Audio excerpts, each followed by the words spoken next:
Okay, so we're live, and Lev, I just want to say thank you so much for joining me today. Um, I haven't seen you since we haven't done one of these since you were just beginning your Substack, and I'm just in awe. It's been so successful, Lev. Congratulations. Thank you. I think you were the first live we did. I think Yeah. I think you were the first live. I remember when Aaron called me and said, Dad, you gotta get on Substack because I was on Twitter or X, whatever they call it, and then everybody left X, went to Blue Sky, and I was like, I'm not a technology or social media savvy, so I was like, where do we go? And Aaron goes, Dad, you gotta come to Substack, and I remember me and you did the first live, and I was didn't even know what we were doing, what I was doing. I mean, but yeah, it's been just an incredible ride, and it's an incredible community. And I feel this has become like a family more than more than even a family, a movement. Like this is Mm. really like I feel truly has become like the resistance to what we're dealing with, the authoritarianism and the dictatorship and the cover-ups and all of this corruption that we're dealing with.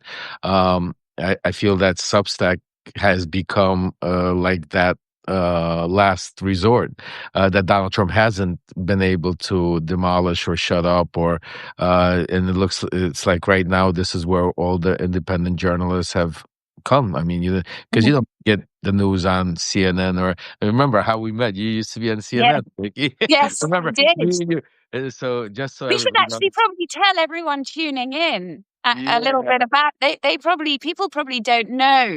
You want me to tell him? You want me to tell him? Yes, go All on. right, let me tell. So Vicky used to work for CNN as a correspondent, and back in the first impeachment, a lot of you already probably forgot. A lot of you might have been too young that don't remember, and a lot of you might have just forgot because there's a lot going on. But in the first impeachment, there was a gentleman, a congressman at the time. His name was Devin Nunes. Devin Mhm. Nunes was the head of the impeachment committee. He was the chair. He was also one of the most loyal congressmen at the time. He's the CEO of Trump's Truth Social, and he has left. But he was a congressman out of California, and he had a right hand and a left hand. His left hand was what's his name? He was with me. Derek Harvey. Yeah. Derek Harvey was and his right hand was Kash Patel, who is now your FBI director. So Devin Nunes at the time was doing a shadow diplomacy behind the back of the Democrats who were in control of the House, of investigating the whole. Who got involved into the Trump? Oh, I'm sorry, my dog. It's a Sorry, good job. let me close the door because otherwise, I'm sorry, guys. um, Sorry, but that's what live Substack well, exactly. You want raw and authentic journalism, you've got it. You've got it. So yes, go on, Lev. So Yeah. there you are. Yeah, so here I am, and during the whole before the impeachment happened, I happened to be the one that those of you that don't know that Donald Trump sent to Ukraine to be the lead person of digging up this dirt, manufacturing dirt on the Bidens, and pushing it through here in the United States. So during that time, I worked for Congressman Devin Nunes and Derek Harvey. We set up interviews with Ukrainian prosecutors, and one of them had to happen to be Shokin, the actual Victor Shokin, the actual prosecutor that happened to say that Joe Biden fired him because he was going to look into Hunter Biden, and he happened to tell me that he met with Devin Nunes in Vienna, and that's why we never set up the actual. He was the only one that we didn't do the video because he said he's already met him. So now fast forward it. Here's the impeachment coming up right now. The impeachment's happening. Devin Nunes is there. What you don't know at the time, because I couldn't tell anybody, but Devin Nunes has sent a letter to the DOJ and to the FBI to say that I'm a liar, that I'm a Russian spy, that I cannot to seal all the documents to make sure, because he was scared that it would come out that he had a relationship with me, that I was working for them, because they were trying to paint me out to be a Russian spy. So Vicky, as a good journalist that she is, finds my lawyer, contacts me, and she goes, "Listen, Lev," she goes, "I have these sources, and I need to." It was Devin Nunes, because Devin Nunes went on a trip to Europe, and in the congressional, because the Democrats controlled the House, they had to tell him where he was going. So I don't remember exactly, but he said he was going to the Middle East or somewhere, but he ended up on that trip going to Vienna and seeing Victor Shokin. So Vicky was hot on the trail. She had some sources that were telling her this is happening. She calls me up. She goes, "Do you know anything about it?" And I go, "I do." I go, "Not only do I'll go on the record. I'll tell you exactly what I know about it. This happened." So Vicky broke the story. It was a huge thing. What happened, what a lot of people don't know, because Vicky broke the story, later on, within a week later, Adam Schiff went and subpoenaed Devin Nunes' phone records. And during the impeachment, for those of you that never saw it, you should go. I might write a Substack letter, just bring back the history and put that. You should go, because this is history that you've never seen. During the impeachment, you have Devin Nunes, who's the head of the impeachment committee, sitting there, and Eric Swalwell asks him a question. He goes, "Do you know who Lev Parnas is?" And he goes, "No, I've never met him. I've never spoken to him." He goes, "I'd like to put into the record this CNN by Vicky Ward, or whatever, that he says that you met him, and this whole thing." And it becomes this whole thing. Devin Nunes goes on this whole rampage on Fox, saying it wasn't me. He didn't speak to me. He spoke to my wife. He did this. He doesn't know. And then all of a sudden, Adam Schiff brings out the phone records. He goes, "We have the records. You spoke to Lev Parnas on this day for 2 minutes. After that, you called the White House. After that, you called Rudy Giuliani. After that, you called Lev Parnas again and spoke to him for 8 minutes." And he blew it all up. And still, Donald Trump got off and didn't get impeached. So, I mean, this is just a little fact. So that's how me and Vicky met. And then, to make matters worse, Devin Nunes, like Donald Trump, why they get along so well, went and sued us. He sued CNN. He sued Vicky Ward. He sued me. He sued my lawyer for over 300 million. Was it, Vicky? Was it something It like was, it was a something lot like of money. $300 million. He went to sue us. We're laughing at now, but it hurt Vicky a lot, because CNN, you stopped working. They had to they let you go, right? I think, or you stopped No, no, working. no, no, no. It What was happened? nothing to do with that. Not with No, no. CNN. And they No, aggressively defended me. I they, left to they go did and though. No, they did yeah, no, no. aggressively. I left to You go left. and work It on was the just coincidence. Okay, I didn't know that. yeah. So okay. No, that Yeah. wasn't. But I thought. it was a it's never helpful when things like this happen. But we won. We Yeah, won. we do. We- That's the headline. Yeah, no. I left because if you remember, Lev, it was COVID hit. Yes. And in my life, what happened was that Ghislaine Maxwell got arrested.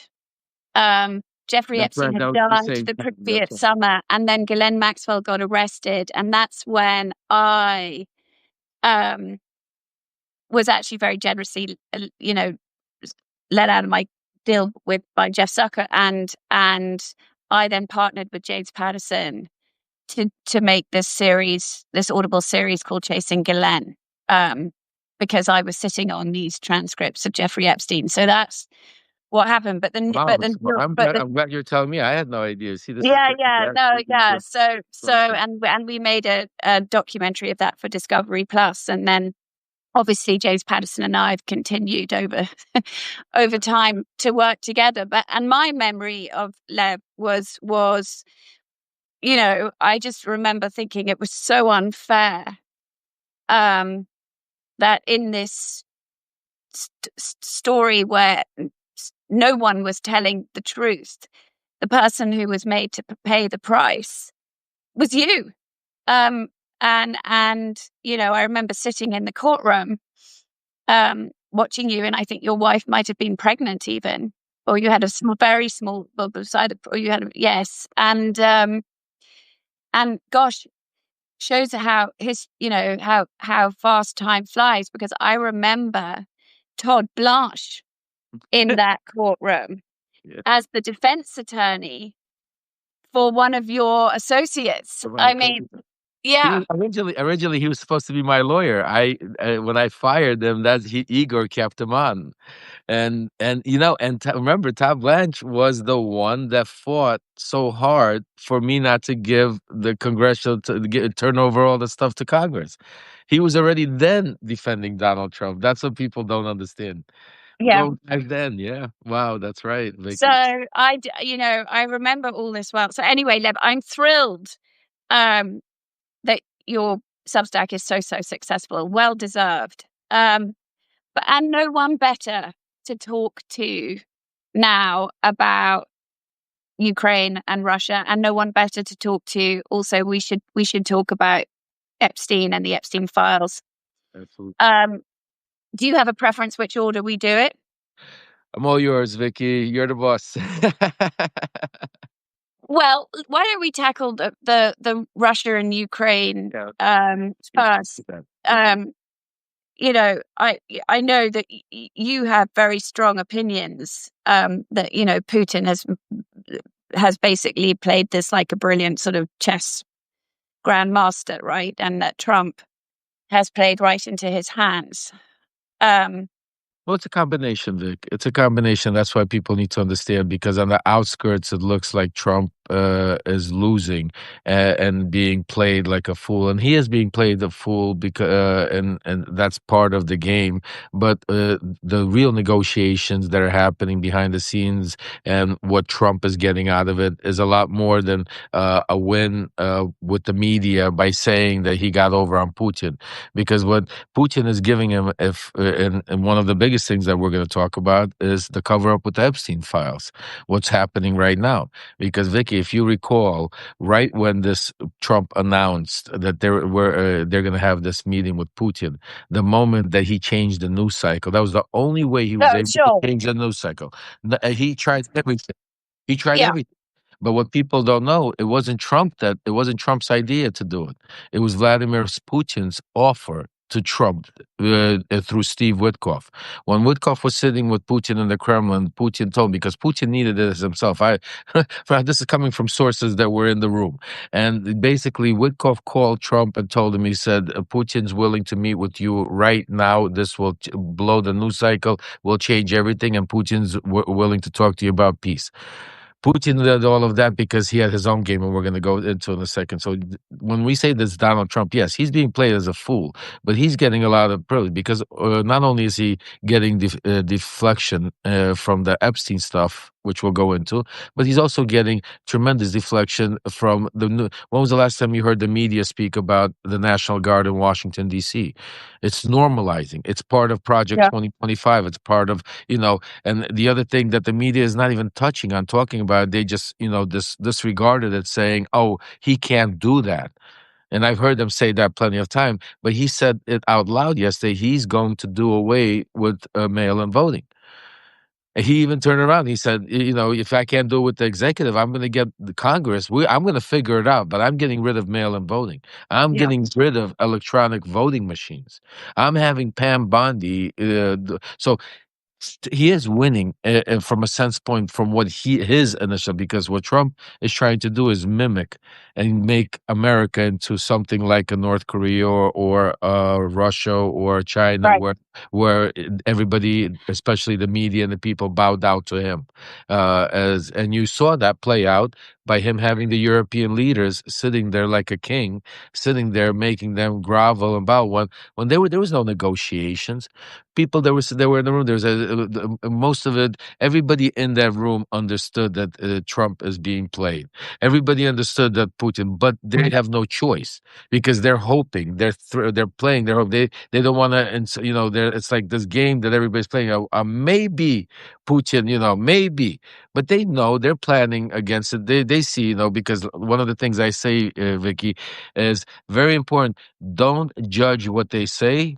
Watch what they do, and don't listen to what's being reported. Listen to what's not being reported. Those are the key things when it comes to Donald Trump, and because I was there, that's how we did things. This is how it's a typical, perfect, exactly the same thing we did with the Biden stuff. He's doing. He's not. It's not like he's changing the game plan. Some of the players are even the same. You know what I'm saying to you? I mean, if you think about it really hardly, Vicky, back then I was Steve Witkoff. Steve Witkoff is the new Lev Parnas, basically. You know, he's basically using it. I I mean, love I that. mean, because think about it. I was involved in Venezuela. I was involved in Turkey. I was involved. Yeah, Steve Witkoff's all over the place. We just didn't have. I didn't have the same power that Witkoff has now because Trump has become smarter in a way. Smarter when I mean knowing the power he has to do. Because even back then, I remember when we were talking when I was a couple of times going to UK. We were talking about, hey, why doesn't he just make me an ambassador or make me a special right. envoy or make me so this way we don't have to go? And back then we were scared that the deep state, we were scared that they were going to target me because if they would find out I'm working for Trump as a special envoy, they would discredit me. They would blow me up in the media. They'd bring out my past that I had connections to people from my past. You know what I'm saying to you? So no, we Yeah, had to keep it secret. Now Trump doesn't care about that. Now we know Witkoff's background. We know his ties to Blavatnik and to Golubchik and to all of these Russian oligarchs from going back tens of years. But he doesn't care. He's a special envoy, and he does. Just think about this, Vicky. How many people in the history? I've known about Putin for over maybe 40 years. I'm 53, since probably maybe a little. I'm lying. 35 years since I was 18 years old. And I could tell you, I don't know anybody that's met Putin 5 times in 6 months. I mean, just think about that. Steve Witkoff, right. because Steve Witkoff became their extension, their megaphone. The other thing you gotta understand, the way business is done over there, and you know very well because you know you've spoken to some of the people, you know some of the people that I know and associates, billionaires and Yeah. oligarchs that live in that world. Before Witkoff even goes sees anybody in the Kremlin, think about how many meetings he had with proposals and all kinds of business deals and all kinds of information because people just want to be close to him and want to be friendly and want to because all this was for Russia, it was getting back into the world stage. It was Mm. getting back into the financial stage. It was never about peace. It was never about what? For Trump, he sees grandeurs of money, power. He feel, you know what I'm saying to you. So for him, it's an easy sell because for him, the lust of money and power and the dangling the carrots, the minerals, the oils, the deal, you know what I'm saying to you. Just think about this. It's been reported, and I don't know the exact numbers. You might know better that the Trump family has made over X amount of billions of dollars, $3, $4 billion in the past 6 months since he's been president. That's an insane amount of money. But it didn't happen because Don Jr. or Eric all of a sudden became brain so smart overnight. I call them Tweedledee and Tweedledum. They couldn't get past their own what's it called in front of each other. They'd fall over each other to make a money. But you know who they're partner with? A gentleman by Witkoff's the up. name of Zach Witkoff. Exactly. Because that's the whole point. Connect the dots. So Yeah, so here you have Steve Witkoff running around the Middle East, running around Eastern Europe, running around controlling all these negotiations. And then you have Zach Witkoff running around with Don Jr. and Eric in the same places, in the same yeah, fields, in the same world. yeah, And you got billions of dollars going. So what I'm saying to you, it's all about the money. So yeah. yes, the world's but for Trump, it's a little bit bigger now than money because it's the Epstein cover up. It's the And I want to get to that, but my one question, and I asked the Russian journalist Mikhail Zygar this on Monday, is was it not though the one development that I did think was new was the talk about security guarantees when the European leaders came and that America would provide air power. So go on. So tell me why I'm wrong on that.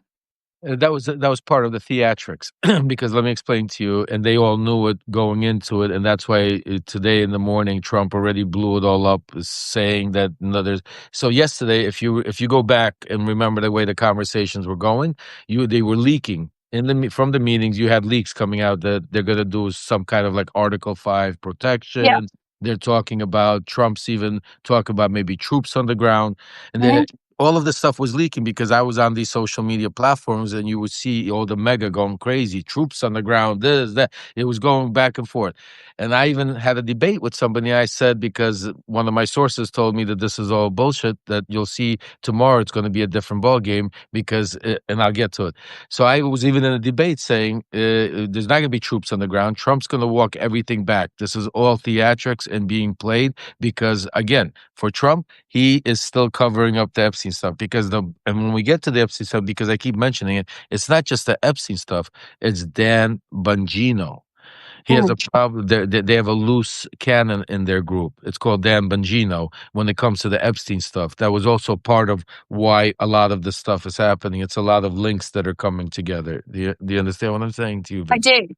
So when it comes to these conversations, you have to understand, there is no conversation about any type of security or protection without a peace deal. Correct? That would be part of the peace deal. Yes. So when you see them talking about that, it's like they're assuming that there's some sort of a deal done, Right. but they're nowhere near close to a deal because any deal, it has Putin wants land swap or Zelensky doesn't want. So is no deal. So it's not like they came there and they're saying, okay, we have a peace deal that is close to being done on the table. We have a ceasefire happening, and now let's talk about security measures. Yeah. That's real. But when you don't have any of that, I mean, they could have sat there yesterday, said whatever they wanted to. It didn't matter because none of it would have made you. It didn't make a difference because at the end of all those conversations, what did they come out and say? That the only way this moves forward is that we need a bilateral first meeting between Vladimir Zelensky and Vladimir Putin because only they could discuss the land situation. So basically, everything that was talked about yesterday went out the window because It's now moved. it's mute. It doesn't matter. Yeah. And today, hey, and Vicky, I'm sorry. And today, saying there's no troops on the ground. They're not going to be ever part of NATO. Those things were never on the table. You know what I'm saying? Yeah. So we're back. So today, if you take a look at today and you do a snapshot of 2 weeks ago, right before they announced that they're going to have this meeting, what changed? We're right back where we started from. Yeah. Yeah. A- And a- well, worse. I mean, and meanwhile, Worse, yes, Putin worse, worse, worse. Putin, and the Russians, are killing, are bombing, um, Ukraine, which is not something that we've heard President Trump addressing, in the last 48 hours. Um, so, what are you hearing from Ukraine, um, Lev? What are your sources telling you about how Zelensky's feeling? Well, they don't. Or Zelensky, they're also. This is all theatrics. That's why you saw Zelensky come in there with smiles and make Yeah. fun of Marjorie Taylor Greene's boyfriend suit, and then because the Europeans also and the Ukrainians know that Trump has given up and is going to sell them out. They're still playing along this political diplomacy and playing theatrics, hoping that maybe because in their mind, see, they don't know Trump very well. So they're Right. hoping that in their mind, they're thinking that something could change his mind and he could flip. They don't want to go to those extents and listen to all like the stuff that I might know and combine it together and cut it completely off. So they're giving it still hope. So that's why you see them coming in. You see them making these statements. You see them, talk about it, and you see that, but you see their faces. If you took a look and saw all their faces, there was not one single face except for Zelensky because he's an actor. Zelensky Yeah. was acting, laughing, and making Yeah. it. But at the end of the day, they know that they're going to continue the war without the United States. They know America is going to walk away. Europe already understands that Ukraine is their line of defense. You know what I'm saying to you, against Russia. And in all honesty, and it's not the same Ukraine it was. See, that's what Trump doesn't understand. Ukraine has built a tremendous army over the past several years. tremendous drones. It's a different warfare, Yeah. different. I mean, when people say, "Can Russia?" Yes. I mean, does Russia, if Russia uses nuclear weapons, if Russia uses some kind of unconventional stuff, of course, it's a different ballgame. Nobody's talking about that Russia has certain powers that they could, if they wanted to take out Ukraine. But I don't think the world would allow them to do that. I mean, I don't think Yeah. Europe or even if America or America, it didn't matter. I don't think there would be countries that would stand up to that. So I don't think Ukraine, from what I'm hearing, this was again nothing, bro. I mean, they're fighting every day. They're planning on moving forward. Strategically, they have some things lined up. I don't want to go too much into. I don't want to. Mhm. Outsource, but if you remember Spiderweb, when they had that attack, Yeah. I think there's some big news. They're going to be coming soon. Just like today, the media is now reporting on it. Yes, Russia attacked Ukrainian. See, but Russia kills Ukrainian people, civilians. They attack hospitals, buildings. What Ukraine did today, nobody's talking about. They attacked another one of Russia's oil deposits. And one of the things I'm going to write about later in my Substack, right now there's a shortage of gasoline inside of Russia. Right. So there's a short. Right.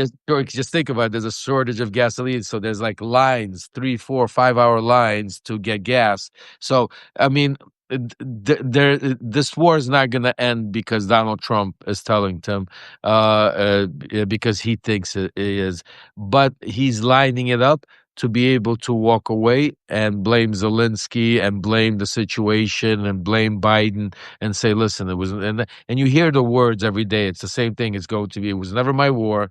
It was Biden's war. Yeah. Biden got into it. He even had Putin come out here and say, just think about that, Vicky. How many, you've been a journalist for so long. Just think about, would you ever think that you would see Vladimir Putin come out and say, I would have never attacked you if Donald Trump was president? I would have that. No, Donald Trump. That, I mean, that's such fiat. That's such a show. That's, I mean, it's like, Yeah. Yeah. for anybody that knows anything about it, it just, I wanted to throw up. You know what I'm saying to you? I wanted to throw up. I was just watching and say, "Are you really care?" Like, because that's what it was for. That whole day he flew in Yeah. there, Yeah. and what Vladimir Putin got in return. Because today, Lavrov, Putin, all of them came out. They first of all said that all these talks mean nothing without Russia. You're talking about security without Yeah. Russian input on it. So here we are. We're talking about, no. We're talking about security from Russia. And now Russia wants to have a say so in in Ukraine security. Just think about the crazy circle jerk that we keep having. Yeah. That's the fact that Trump keeps saying, I'm going to, even Caroline Levitt came out there. No, Putin promised to meet Zelensky. See, they talk because most Americans don't know the history. They don't Right. understand that Vladimir Putin doesn't consider Zelensky a legitimate president. Right. Part of the reason why they've attacked is because of Zelensky and the Nazi, whatever administration. So part of the reason why what they sold their whole country in Russia is they need to get rid of this administration. So if Putin meets with them, he legitimizes him, and so that's never happening. Not only is Mm. it never happening, but they even gave you clues, people. Because yesterday in the presser, when Marjorie Taylor Greene's boyfriend, the one that set up, asked the question to Zelensky, he said to him, he said, "Are you planning on holding an election?" That was a setup for 2 points. It was a setup because the 1 hour, Vicky. Because if you remember, Trump met with Zelensky prior to meeting with everybody else. He one on one. And what my sources are telling me, the reason what was discussed in that meeting, besides other things, one of the things that Trump pushed onto Zelensky is that once there was a peace agreement put in place, that Zelensky would have to do elections right away. Right. Right away, have to do elections because part of their plan, Putin's plan that he's using Trump to implement, is to do a regime change. Yes. Get rid Which of he it. Exactly.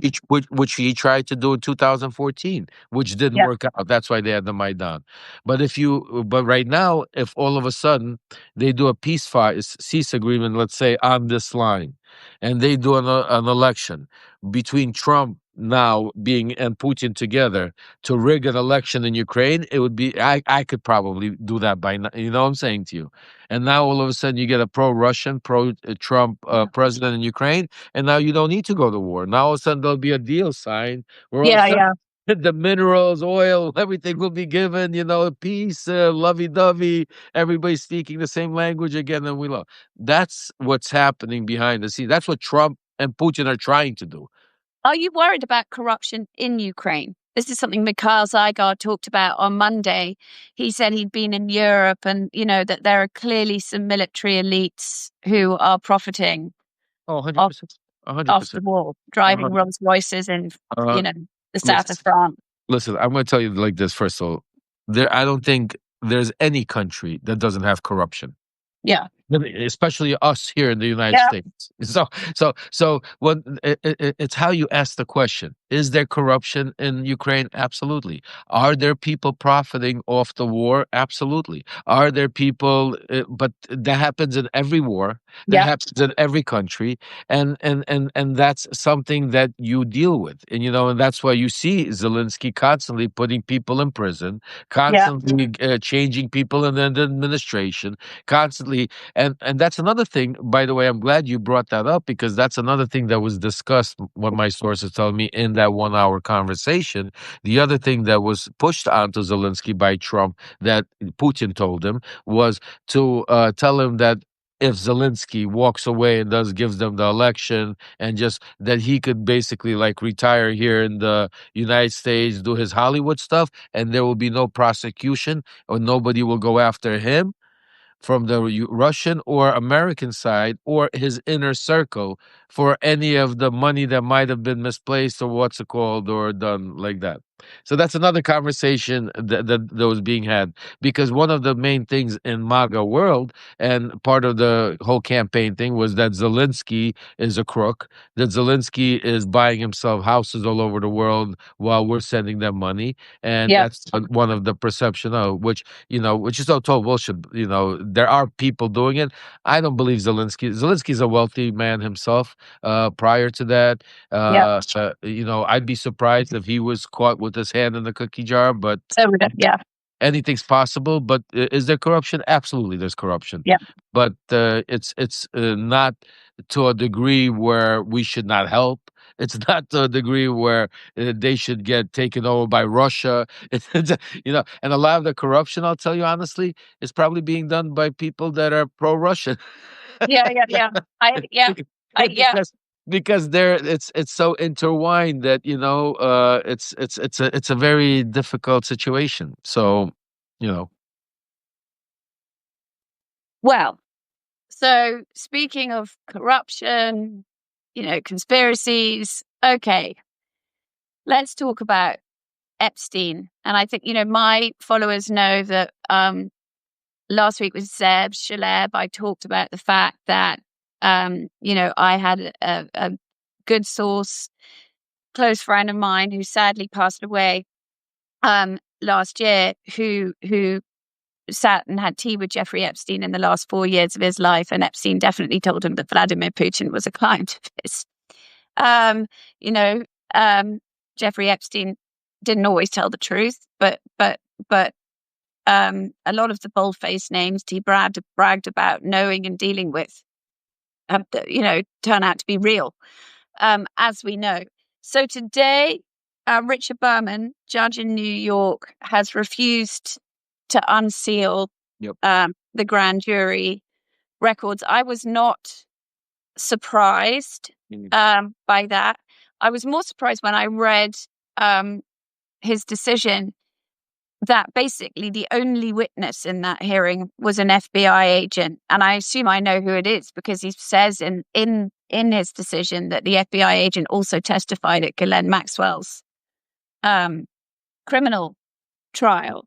So I found that interesting, because it was rather slimmer than I had I was between me and you. I mean, I was when I read. I didn't read the whole opinion, but I got bits and pieces. And I have a good. I have the best person to update me. My son Aaron. He gave me a quick download, so I got to be able to understand exactly what is going on. And I could tell you this much.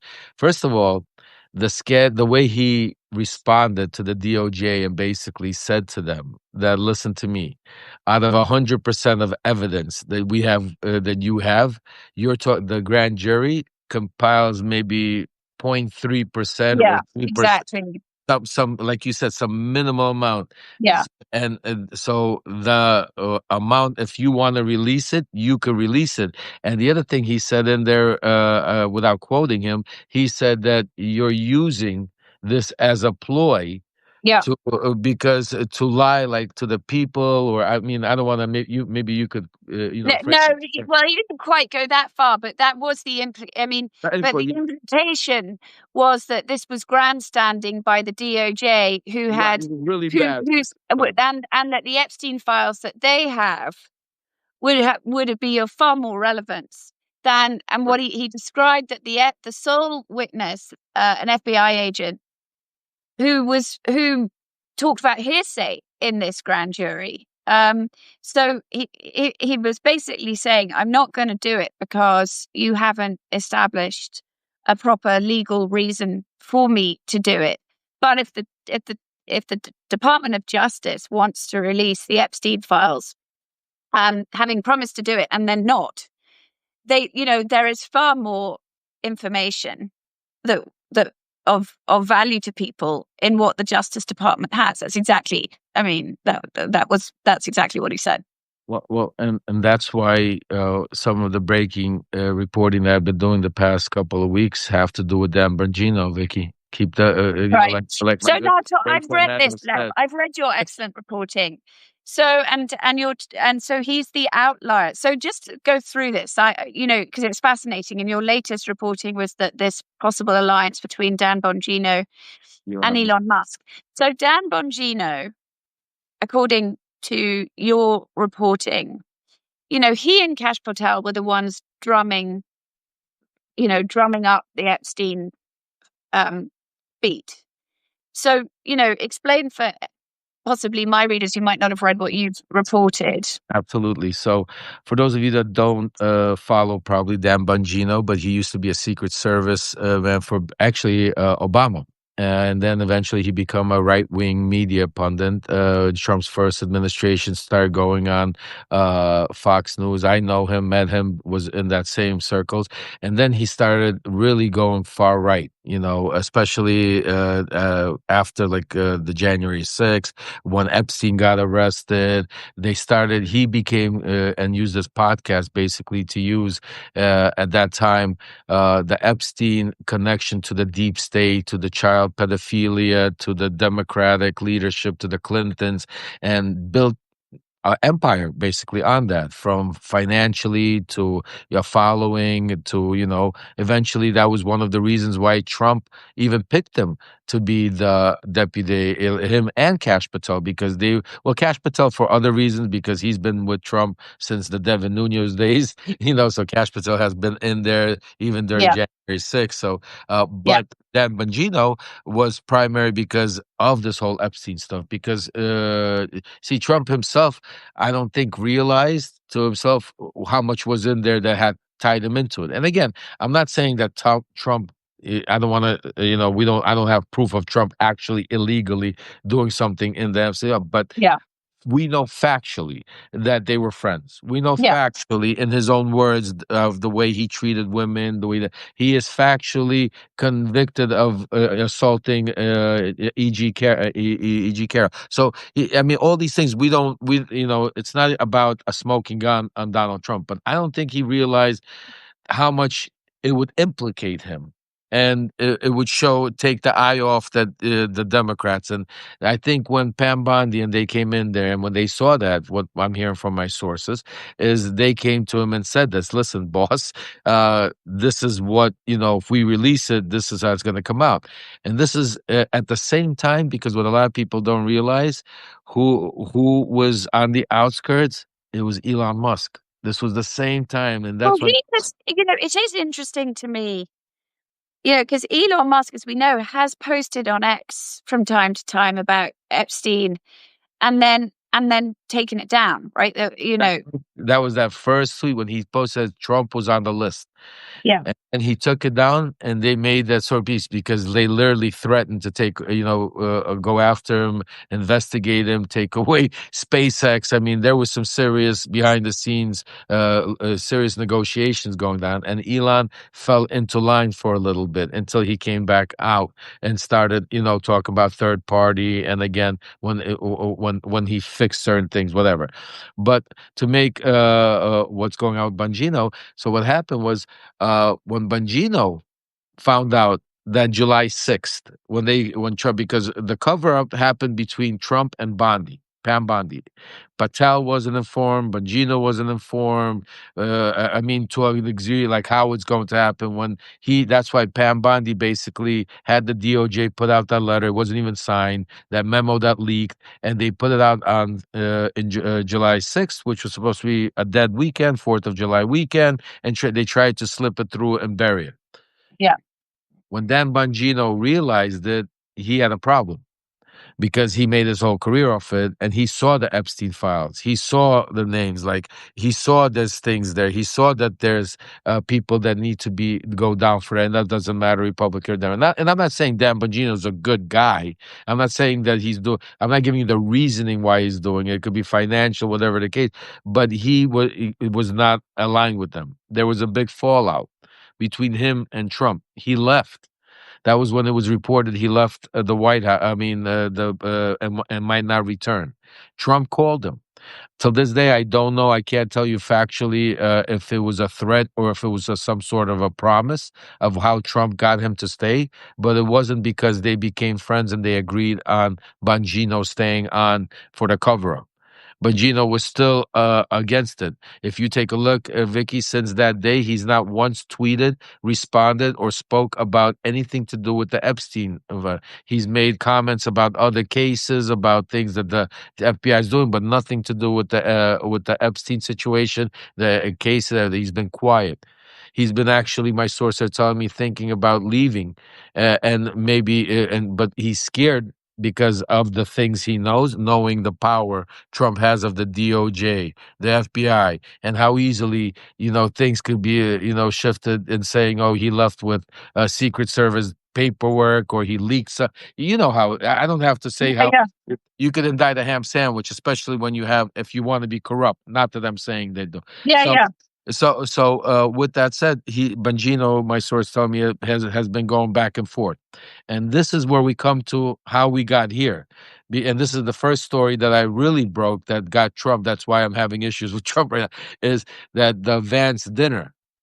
The Vance dinner was not only supposed to be, because the media jumped on saying this was how Maxwell, because that was part of it. It Yeah. was a part of the Maxwell framing. Blanche was supposed to come in there and tell him the framing of the Maxwell testimony. Comer is on board, that whole thing.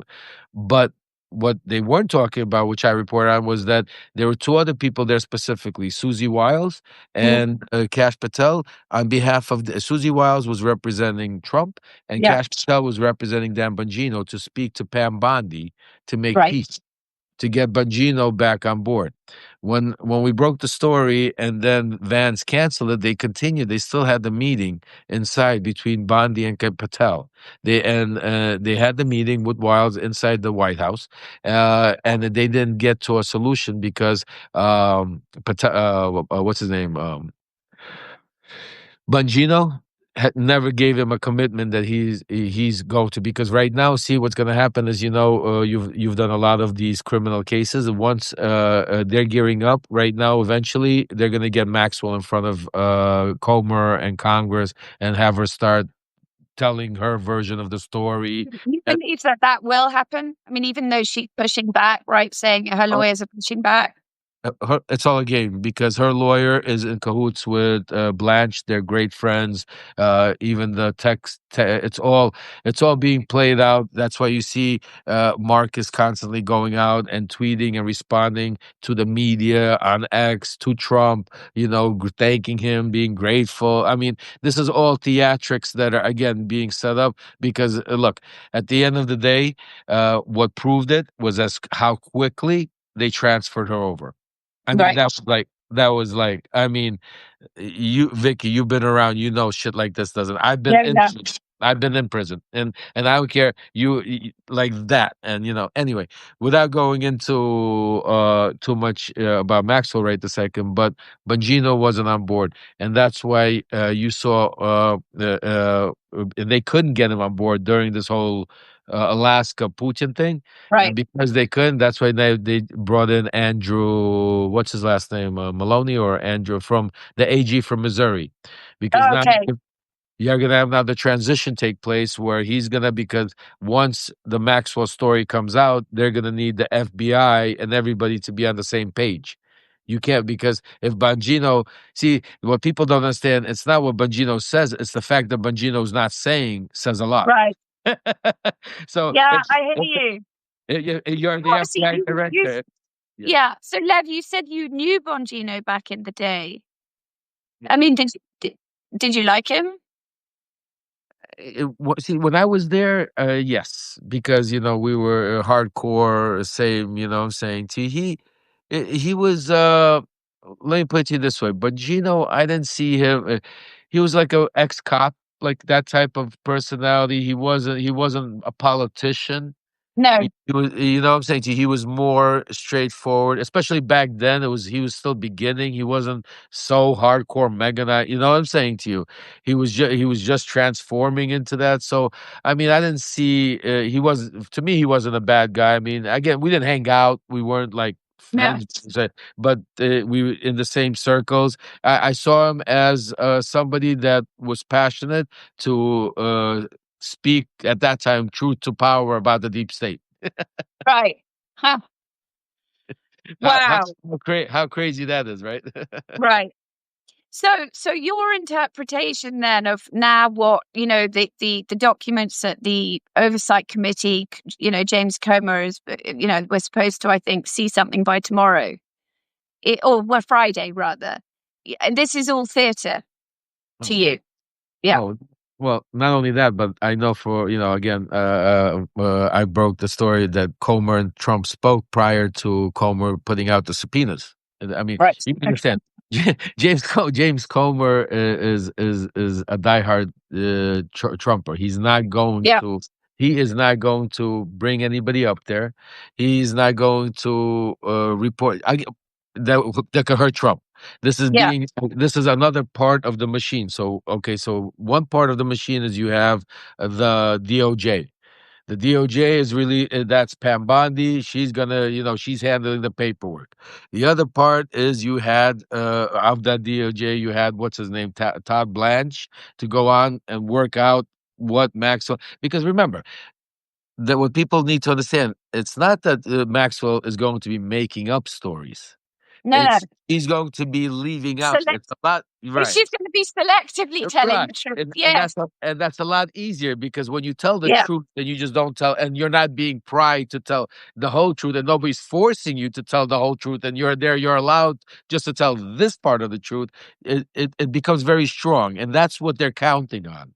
They're counting on that Comer, because Comer is the place for the people, for Fox Media, for the Showtime. Because look what happened right after the first person he had in there was Bill Barr. So not only is Bill Barr also on their team that no matter what, he's going to go in there to protect and Yeah. cover up because Bill Barr's not out there for the truth. But even with Bill Barr in there, Comer comes out and the only thing he said out of the whole testimony, With he the said that trust. Bill. Thank you. This it's not about this is how they're so stupid. This is how they give it away. What about the victim? What about all the other girl? We okay, forget Trump. We know it's not about Trump. What about everybody else? But even there, Garcia came out the next day and said, "Wait a second, release the transcripts. That's not everything. That's not true. He didn't clear Trump completely. So now it looks like Barr might have said something about even Trump in the transcript, but that's why they have the control. They're holding it closed door, and that's again one. It all goes again back to what election reform. Why is Donald Trump trying to steal the 2026 midterms? Because he understands all of this that's going on, Vicky. He understands very well. He sees the polls. He understands the big ugly bill is not loved by the world. He understands that people do not like ICE running around stealing people off the immigrants off the street. Some of his own. I mean, just think about ICE has been deporting like people. Forget about even a regular Americans. They've been deporting his own mega. Like Mhm. the owner of Trump hamburgers, the leader of Spaniards for Trump. I mean, their own, like, so it's he knows he's at the lowest ratings. The only way he could stay in power, the only way he could not allow all of this to come out is if he, does what he's doing is, rig the 2026 elections and figure out a way to stay. Because otherwise, absolutely, Vicky. I mean, they can't get away with it. Because if you have the Democrats control the House and they have Maxwell in front of them, it's a totally different Oh, question. yes, and, yes. and not only that, but we will have the victims' voices heard. See, that's the problem. This is the biggest problem. They're listening to a pedophile. They're listening to a criminal. They want us to believe, but they won't listen to the victims. They won't Mm. listen to the actual victims. They're saying, wait a second, she's the one that took my panties off. She's the one that because of her, I went there. I wouldn't have went there if it wasn't for her. I didn't trust him. I trusted her. She's the one that told me to. I mean, the sick. They're not. This is the sick part that pisses the hell out of me, Vicky. That the victims have to have a special day, September 3rd, I think it is, and I want to make sure everybody knows out there. So we should support and whatever we could do to make sure that the victims' voices are loud and heard. Not Yeah, Max was fake, phony yeah, story that she's gonna do. yeah. 100%, Lev. So let me ask you finally, the last time you and I talked, you said, and and you sort of, in a weird way, if Trump, you could be very useful to President Trump with all your connections. I mean, have people in the administration reached out to you at all? No, because well, in the beginning, as you know, there we've had certain, different contacts with different folks and around. But I'll tell you, I realized from my sources and also from what was going on that you see, when me and you spoke, I was still on the belief that Trump was getting played to such a Right. degree where I could come in there and help him, because Yeah. get the situation and get the upper hand on Putin and Yeah. get the situation. Now he's so far gone the way Steve Witkoff has maneuvered and negotiated behind the closed deal, that shadow diplomacy and the structure where they're far gone because now they are partners. Putin Mm. see and now what we're gonna see Yeah. slowly, I don't know how slowly, it might be even really quickly, but we're going to start seeing sanctions being taken off. We're going to start seeing airlines start going back and forth. We're going to start seeing business, and Trump is going to translate that into more money for the United States, just like he did with the Qataris. Well, who cares? They gave me an airplane. They gave us $5 trillion. You should be happy.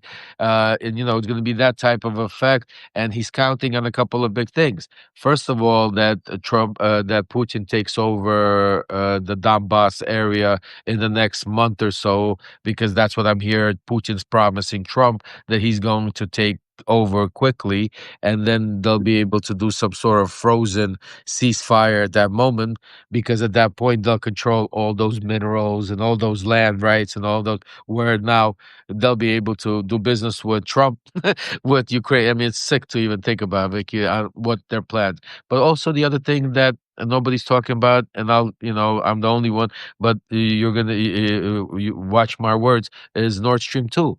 That's the other part of what Witkoff and Kirillov have been discussing, because they've pitched Trump into energy dominance. That through Nord Stream 2, they bypass all the Baltics, bypass Ukraine, and if the United States controls Nord Stream 2 with the Russians, they will control European energy also, between the LNG and everything Yeah. else.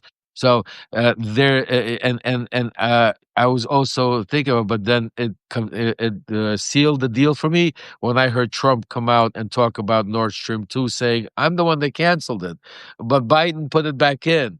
And when he started talking about it, I was like, there we go. Here it comes. Wow. Thank you.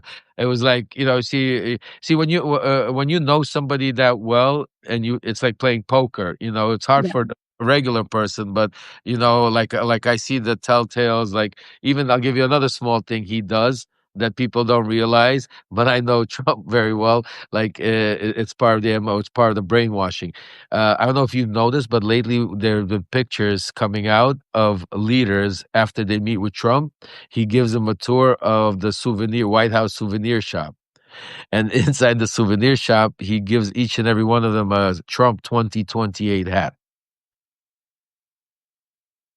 It's not just like that, folks. Trust me when I tell you. Because I it's part of that, constant. And then Yeah. when the hat is given, the conversation is like, people are talking about, they want me, and like, I don't want to do this. I mean, I don't, Yeah. Yeah. but they're, if the country needs me, and if the people need, I mean, like, I'm trying to peace. You know how he talks. You know I what I'm do. saying. I do. I do. And it's these small things that he does that are such tells of what he's planning on doing, and that's why what I'm hoping for is that, because it's great to have a great platform on Substack, and we're doing great. We're making a difference. Like, look, we're breaking news and that, but it would be so much different if we had some leadership in the Democratic Party that had Mm. enough brains. And I'm not doing to insult them, but if they're listening, like people like Pritzker, Holcomb, Newsom, that are on the front lines fighting with Trump right now, that are dealing it. Like, they should be calling me every day and saying, Lev, please come over here. Because one thing that we at Mega, when we were part of Mega, what we had on them, you know why Trump knows Newsom so well? Because we had Kimberly Guilfoyle. And I Yeah. know Kimberly very well. And see, that people don't understand shit like that. Mm. You know what I'm saying to you? To have an ex-wife in your camp, Yes. it's a big thing. It's a big thing. And to be able, what I'm hoping for is that maybe they wake up enough, because I don't want to be using my sources or breaking this stuff because to get 10,000 people to watch it, or 100,000. I want Yeah. to You want to actually say that. campaign. You want to affect change. I hear Exactly. you. You know what I'm Yeah. saying to you? And that's what I'm trying to for them to get to, because they're going out, they're getting these consultants, they're getting these. The funny part is 99% of all these consultants in the Democratic Party, I don't know how they could consult anything to do with Donald Trump. They were never near Mega. They've never been near Donald Trump. They don't know anything about that whole cause ideology or any like that. So how do you not try to bring in people that were part of that? And Yes. To get them an as your understanding. to sit at your round table, that when you're talking about that, to get a point of view. And that's what is it was mind-boggling to me during the election. And I was very close to the Bidens, and uh, inside I'm pissed off at them also, that Harris and the Biden, because I offered it then, that they played their, and I think things could have been different. And now I'm watching the same thing, and so I really hope that eventually, because time is running out, that somebody like Governor Newsom, because I really think he right now has enough, excuse me for my French, but cojones, to Mhm. what he's doing, that with the stuff that I could give him, I think he could really do some damage and Run with help it. the country with Donald Trump. He could really, and that's the whole thing, Vicky. But you know what? In the meantime, we do what we do. You know, We do what we do. we build it. We're building our family, our movement, and thank to each and every one of you. And you know, we'll have about 1,000 people here. Please make sure you continue subscribing to people like Vicky, like my son Aaron. My independent journalism is the only thing you guys have left, and you know, true tellers and whistleblowers like me, because I'm not a journalist. It's the combination of people like myself that have been on the inside that could bring and get this information, and have independent journalists like Vicky Ward, like Aaron Parnas, like the Midas guy, bring it the right way without spin, without lies, and bring you the truth, that you could be able to make change and do the right thing. So it's extremely important that each and every one of you not only subscribe, but go out there and spread the message. You know, take that and go bring 3, 4 more people to the platform, because trust me, I tell you, yes, 1,000 people is great, but when they do their things, they have millions of people watching. Yeah. They have people like Elon Musk, Peter Thiel. They have corporate machines. They have more money, especially once with this crypto stuff. The other thing, Vicky, that people don't talk about, and I always say, follow the money. You know, the one thing you've never heard so far. You've heard crypto people investing that money to him that are from the Qataris, Yeah. from the Middle East, from here, from South America. But have you heard one Russian? No. You haven't heard one Russian crypto donate a lot of money or show up to one of his crypto what's up. No. Trust me when I tell you, they're bigger in crypto than all of these guys. Yeah. So there's a lot of things that are happening behind the scenes. Why Wow. it would be so essential, and what's it called? So that's what one of the things that right now, one of my messages to everybody is, you know what? We have our voices. You have your phones. You have your emails. Well, do your job out there. Go out there and let them know, and let them know, because it's enough playing games. We need to put together a real team. Like, we need to be. Just think about it. They want to go in. How they do these echo chambers. This is why I give an example. You have Bernie Sanders going out there putting 20, 30,000 people, and the media is like, look at this. Wow. Guys, I don't want to burst your bubble, but that's the same 20, 30,000 people they're going to vote. Those are loyalists. He did not bring Mhm. anybody over. Nothing changed. It was just a show, and that's great. But for us to be able to win, we need to be able to go into right now. While you see this whole Epstein thing, it's destroying MAGA. And MAGA is all split. They're all divorced. But they're not going to go and talk to Bernie Sanders. They're not No. going to talk to AOC, but they'll talk to me. Yeah. They'll listen to me because I was one of them. I understand what they're feeling. I could feel their pain and accept it and explain to them how to deal with it and how to move on, because that's what we need right now.